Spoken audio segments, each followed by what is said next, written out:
تہجد پڑھنے والا بھی ذلت دیکھے گا۔ اگر ایسا کرتا ہے تو یاد رکھنا 3 کام کرنے سے زوال آتا ہے۔ بسم اللہ الرحمن الرحیم، السلام علیکم۔ کسی پر بھی زوال ایسے ہی نہیں آتا۔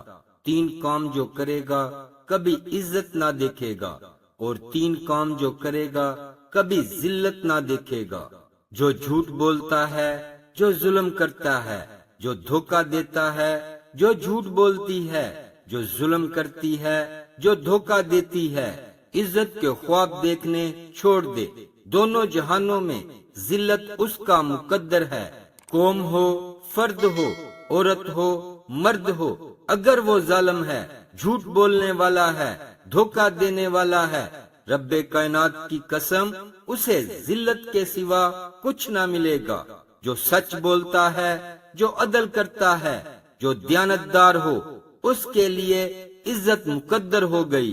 سچ ایک فرد میں ہے، عدل ایک فرد میں ہے، دیانت ایک فرد میں ہے، ایک قوم میں ہے، تو انہیں عزت ملنا یقینی ہو گیا۔ میرا اللہ انہیں عزت دے کر رہے گا، چاہے وہ اللہ کو مانتے ہیں یا اللہ کا انکار کرتے ہیں۔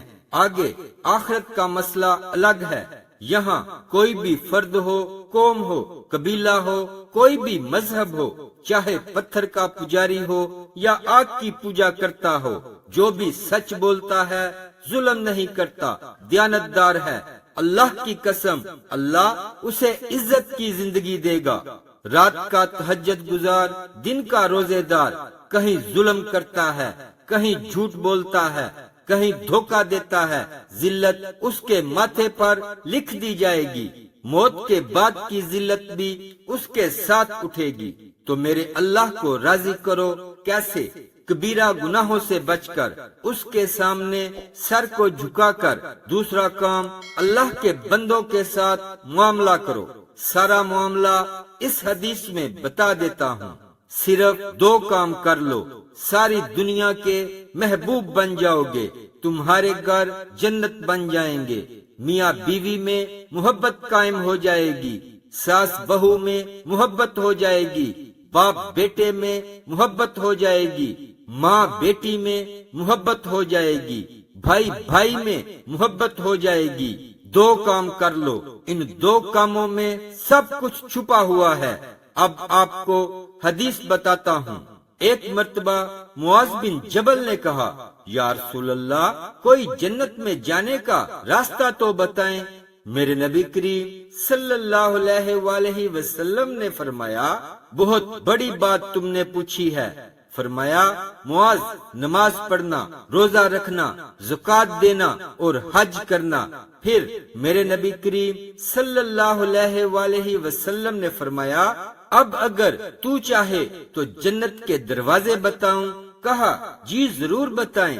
فرمایا، روزہ تیرے اور جہنم کے درمیان رکاوٹ بن جائے گا، صدقہ دیتے رہنا، اللہ تیرے گناہوں کو مٹا دے گا، اور رات کے اندھیرے میں نماز پڑھنا، اپنے رب سے باتیں کر لینا۔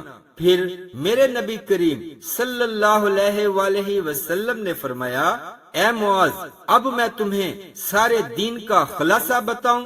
کہا، جی بتائیں۔ تو میرے نبی کریم صلی اللہ علیہ وآلہ وسلم نے اپنی زبان باہر نکالی اور اسے اپنے ہاتھ سے پکڑ کر فرمایا، معاذ، اپنی زبان پر قابو پا جا، یہ میری پوری شریعت ہے، یہ پورا دین ہے۔ ایک روایت میں آتا ہے کہ میرے نبی کریم صلی اللہ علیہ وآلہ وسلم نے فرمایا، مسلمان ہے ہی وہ جو ہاتھ اور زبان سے کسی کو دکھ نہ پہنچائے۔ دین کی بات کو پھیلانا صدقہ جاریہ ہے۔ ویڈیو اچھی لگے تو لائک کر دیں اور اپنے دوست احباب کے ساتھ شیئر ضرور کریں۔ اسلامک ویڈیوز کے لیے سبسکرائب کریں اور ساتھ بیل کے بٹن کو بھی پریس کر دیں۔